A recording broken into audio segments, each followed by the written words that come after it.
एक व्यक्ति होता है, एक लड़की से शादी करना चाहता है, तो जब उसे अपने परिवार वालों से वो बात करता है तो उस घर परिवार वाले बिल्कुल भी इनकार कर देते हैं और साफ साफ मना कर देते हैं कि तुम उस लड़की से बिल्कुल भी शादी नहीं कर सकते हैं। अब वो लड़का किसी तरीके से उस लड़की से शादी कर लेता है, जिसके बाद उसे घर लाने की कोशिश करता है तो उसके परिवार वाले साफ साफ उसे इनकार कर देते हैं, जिसके बाद में वो आसपास में एक भाड़े पर रूम लेता है, जिसके बाद अपनी पत्नी के साथ वो वहीं पर रहने लग जाता है।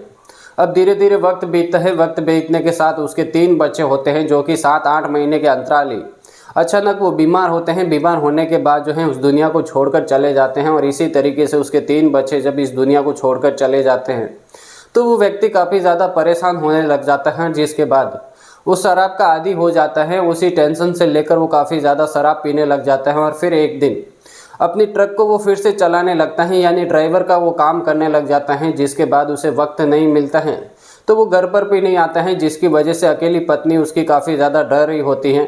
तो एक दिन वो अपने पास ही के रहने वाले भतीजे को अपने घर पर सोने के लिए कह देती हैं, जिसके बाद वो आए दिन उसके घर पर सोता रहता है और धीरे धीरे जैसे जैसे वक्त बीत रहा होता है एक दिन वो लड़का उठकर अपनी चाची के पास आकर सो जाता है, जिसके बाद अपनी चाची को वो ये कहता है। और जब वो चाची जब उसकी बात सुनती हैं भतीजे की तो वो दंग रह जाती हैं और आसपास के लोगों को जब इस बात की खबर लगती है तो वो भी सोचने पर मजबूर हो जाते हैं और देखते ही देखते ये कहानी सोशल मीडिया पर काफ़ी ज़्यादा वायरल हो जाती हैं। आखिर भतीजा चाची को ऐसा क्या कह देता है जिसके बाद चाची भी वो करने के लिए मजबूर हो जाती हैं। ये सारी कहानी इस वीडियो के माध्यम से आप सभी को विस्तार से बताऊंगा। नमस्कार दोस्तों, मैं रमजान सैया और आज की सच्ची घटना जो मैं आपको सुनाने जा रहा हूँ, दरअसल उत्तर प्रदेश का एक ज़िला लगता है कानपुर देहात और यहीं पर एक थाना लगता है मोगनीपुर और यहीं के आसपास एक छोटा सा कस्बा होता है अमरोदा मोहल्ला कटरा।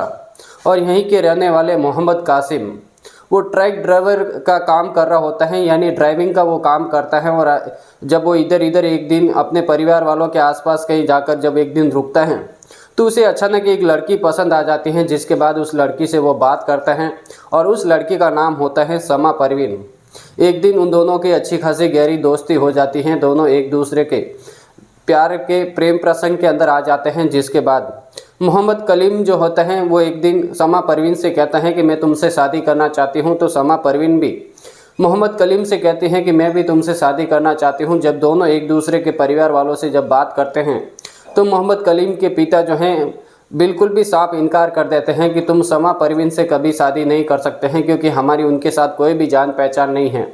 तुम्हारी शादी वहीं होगी जहाँ पर हम लोग करेंगे। जब इस बात की जानकारी समा परवीन को लगती है तो वो कहते हैं मोहम्मद कलीम से कि हर हाल में मैं तुमसे शादी करना चाहती हूँ, मैं सारी ज़िंदगी तुम्हारे साथ बिताना चाहती हूँ, मैं तुम्हारे बिना एक पल भी नहीं रह सकती हूँ। तो मोहम्मद कलीम आखिरकार समा परवीन को कहता है कि तुम अपनी तैयारी कर लो, हम लोग जो हैं भागकर कोर्ट मैरिज कर लेंगे, लव मैरिज कर लेंगे, जिसके बाद हम लोग हमेशा हमेशा साथ में ज़िंदगी बिताएंगे।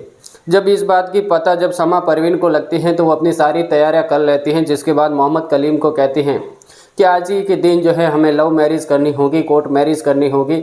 और दोनों एक दिन कोर्ट में जाते हैं, जिसके बाद इनके बीच में लव मैरिज हो जाती है। जब अपने घर पर लाने की कोशिश करता है मोहम्मद कलीम समा परवीन को तो उसके परिवार वाले साफ इनकार कर देते हैं कि तुम हमारे घर में बिल्कुल भी नहीं रह सकते हैं, तुम्हें पहले से ही मना किया गया था कि तुम इस लड़की से शादी नहीं कर सकते हैं। अब काफ़ी ज़्यादा मोहम्मद कलीम अपने परिवार वालों को समझाने की कोशिश करते हैं, लेकिन बिल्कुल भी नहीं मानते हैं। आखिरकार मोहम्मद कलीम और समा परवीन एक शादीशुदा जोड़ा जो है पास ही के इलाके के अंदर एक भाड़े पर रूम ले लेते हैं, जिसके बाद वो पति पत्नी की तरह साथ में रह रहे होते हैं। अब धीरे धीरे वक्त बीतता है और वक्त बीतने के साथ सबसे पहले एक लड़का होता है जो कि 7-8 महीने का हो जाता है और अचानक जो बीमार होता है। और बीमार होने के बाद मोहम्मद कलीम और समा परवीन उसे हॉस्पिटल लेकर जाते हैं, जिसके बाद उसके पीछे काफ़ी ज़्यादा खर्चा करते हैं, लेकिन आखिरकार उस लड़के का इलाज नहीं होता है, वो उस दुनिया को छोड़कर चला जाता है। अब मोहम्मद कलीम काफ़ी ज़्यादा परेशान रहने लग जाता है, लेकिन समय के साथ फिर से एक लड़का होता है, वो भी 3-4 महीने का हो जाता है, जिसके बाद वो भी बीमार होने लगता है। उसे भी हॉस्पिटल भर्ती करवाया जाता है, जिसके बाद उसके पीछे भी काफ़ी ज़्यादा खर्चा होता है। आखिरकार वो भी इस दुनिया को छोड़कर चला जाता है और इसी तरीके से 2 बच्चे उसके जो हैं इस दुनिया को छोड़कर चले जाते हैं। अब मोहम्मद कलीम काफ़ी ज़्यादा परेशान होने लग जाता है, आए दिन शराब पीता रहता है और इसी तरीके से उसकी ज़िंदगी बीत रही होती है। लेकिन समय के साथ फिर से एक बच्चा होता है और फिर से 7-8 महीना हुआ होता है और फिर से वो बीमार होने लग जाता है। अब मोहम्मद कलीम पूरी तरीके से पहले से टूट जाता है, क्योंकि काफ़ी ज़्यादा खर्चे जो हैं अपने बच्चों के इलाज के लिए लगा लेता है, जिसके बाद उसके पास बिल्कुल भी जमा पूंजी नहीं होती है। वो बाकी बहुत सारे लोगों से वो उधार भी ले चुका होता है, लेकिन फिर भी अपने बच्चे को, तीसरे बच्चे को लेकर जब हॉस्पिटल जाता है, उसकी भी इलाज करवाने की कोशिश करता है, लेकिन वो भी इस दुनिया को छोड़कर चला जाता है। तो मोहम्मद कलीम यहाँ पर टूट जाता है और टूटने के बाद वो शराब का आदी बन जाता है। धीरे धीरे वक्त बीतता है, वक्त बीतने के साथ वो काफ़ी ज़्यादा शराब पीने लग जाता है और एक दिन वो सोचता है कि आखिरकार मैं अपनी ट्रक ड्राइवर का काम फिर से स्टार्ट कर लूँ, और इसी तरीके से सोचकर वो ट्रक ड्राइवर का काम जो है फिर से चालू कर लेता है। जिसके बाद जब भी वो दूर जाता है तो उसे घर आने में वक्त लग जाता है। तो वो अपनी पत्नी से कहता है कि तुम किसी तरीके से आज की रात बिता लो, कल मैं तुम्हारे पास आ जाऊंगा। अब उसकी पत्नी कहती है कि मुझे यहाँ पर रात निकालना मेरे लिए काफ़ी ज़्यादा खतरनाक हो जाता है, क्योंकि अकेले में मुझे काफ़ी ज़्यादा डर लगता है। तो मोहम्मद कलीम कहता है कि पास ही के रहने वाला हमारा जो भतीजा है, जिसका नाम शकील है, समर समीम है, उसे जो है अपने घर पर लेकर आ जाओ, जिसके बाद वो अपने पास ही के कमरे के अंदर सो जाया करेगा और तुम्हें डर भी नहीं लगेगा। अब समीर समीम जो भतीजा होता है वो आए दिन समा परवीन के पास आकर सो जाता है, बगल के कमरे के अंदर सो जाता है। इसी तरीके से उनकी दिनचर्या चलती रहती है। लेकिन एक दिन समर समीम समा परवीन के पास आकर सो जाता है, जिसके बाद समा परवीन उसे कहती हैं कि ये क्या है। तो समर समीम कहता है कि भाई तो तुम्हारे से बहुत दूर रहता है, यानी जो चाचा हैं वो तुम्हारे से बहुत ज़्यादा दूर रहते हैं, वो कभी कभार घर पर आते हैं। आखिरकार जो चाचा जो तुम्हारे साथ करते हैं वो भी मैं तुम्हारे साथ करना चाहता हूँ, और इस बात का पता किसी को भी नहीं लगेगा। अगर तुम इस बात के लिए राज़ी हो तो हमारे बीच में संबंध बन सकते हैं। तो आखिरकार समा परवीन जो हैं इस बात के लिए हाँ भर देते हैं और पहली बार उनके बीच में संबंध बन जाते हैं। अब ये सिलसिला यहीं से स्टार्ट हो जाता है, जो कि अब रुकने का नाम नहीं ले रहा था। आए दिन समर समीम और समा परवीन दोनों के बीच में संबंध बनते रहते हैं। धीरे धीरे वक्त बीतता है। वक्त बीतने के साथ ही एक दिन मोहम्मद कलीम की जो भतीजी होती हैं उसकी शादी समारोह होते हैं। तो समा परवीन भी तैयारियां करती हैं अपनी शादी में जाने के लिए। यहाँ पर मोहम्मद कलीम भी घर पर आ जाता है और समा परवीन अपना तैयारी करके शादी के अंदर चली जाती हैं। जिसके बाद वो शादी के अंदर वक्त बिताती हैं। जैसे ही शादी ख़त्म होती हैं तो सबसे वो कहती हैं कि मैं अब घर पर जा रही हूँ, और इसी तरीके से वो सबसे खुदा हाफिज़ कहकर अपने घर पर लौट जाती हैं। जिसके बाद जैसे ही वो घर पर आती हैं तो वो देखती है कि मोहम्मद सलीम जो है मौत के घाट उतारा गया है, यानी या तो उसने अपनी आत्महत्या कर ली है, एक चाकू से जो है अपनी गर्दन के ऊपर वार किया है। वार करने की वजह से वो हमेशा हमेशा इस दुनिया को छोड़कर चला गया है। जिसके बाद समा परवीन काफ़ी ज़्यादा रोती हैं, और रोने के बाद आसपास के जो जितने भी उनके परिवार वाले सदस्य होते हैं उन सभी को ये जानकारी देती हैं, और पास के सदस्य सभी लोग वहाँ पर आकर देखते हैं तो उनको भी ऐसा ही लगता है कि वाकई में मोहम्मद कलीम जो है इस दुनिया को छोड़कर चला गया है, यानी अपने आप को जो है ख़त्म कर दिया है। क्योंकि उसके ऊपर कर्जा भी काफ़ी ज़्यादा था और वो इसी तरीके से परेशान था कि उनकी जो 3 बच्चे होते हैं वो 7-8 महीने के हो जाते हैं, जिसके बाद इस दुनिया को छोड़कर चले जाता है। तो इसकी वजह से भी वो काफ़ी ज़्यादा परेशान चल रहा था, और उसी को लेकर अपनी दुनिया को छोड़कर वो एक दिन चला जाता है। लेकिन एक दिन उसके भाई शकील और उसकी बहन जो रिहाना होती हैं उन्हें एक दिन शक हो जाता है कि आखिर मेरा भाई इस दुनिया को छोड़कर चला नहीं जा सकता है, या फिर उसके पीछे हत्या का किसी न किसी का हाथ हो सकता है। तो एक दिन वो पुलिस थाने जाते हैं, मोगनीपुर थाने के अंदर, और जो अपर सीओ संजय वर्मा होते हैं उनके साथ बातचीत करते हैं और उनके खिलाफ जो है रिपोर्ट दर्ज करवा लेते हैं। जैसे रिपोर्ट दर्ज होती है तो संजय वर्मा पुलिस जो सीओ होते हैं इस केस की तहकीकात करने लग जाते हैं और हर एंगल से जो है इसकी जांच पड़ताल करने लग जाते हैं।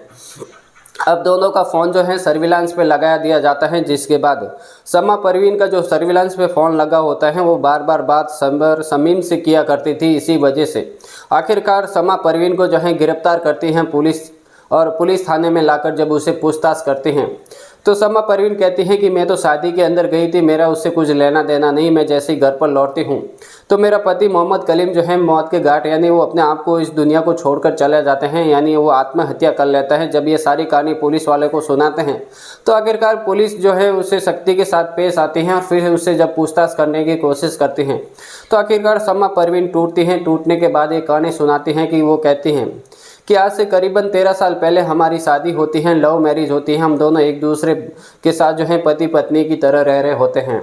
लेकिन धीरे धीरे जैसे वक्त बीतते हैं, हमारे 3 बच्चे जो हैं इस दुनिया को छोड़कर चले जाते हैं। अब मेरा पति मोहम्मद कलीम काफ़ी ज़्यादा परेशान रहने लग जाता है, जिसकी वजह से वो आए दिन शराब पीता है और फिर जो है ट्रक ड्राइवरिंग का काम स्टार्ट कर देता है।